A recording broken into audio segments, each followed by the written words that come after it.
प्रथम थारा तुमोरा लागिल तुमोरा। अबे जल्दी बोल, कल सुबह पनवेल निकलना है।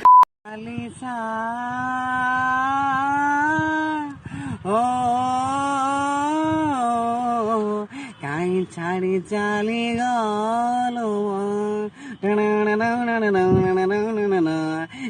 न देखिले मते कांदुथिल र तुमी जगाया तमे किछि मते कुह एई पगुणरे मते लो सोहल पुरिला जनक पचार जने तू अप्सरी तू। कितने तेजस्वी लोग हैं हमारे पास, कितने शानदार विचार रखते हैं जी।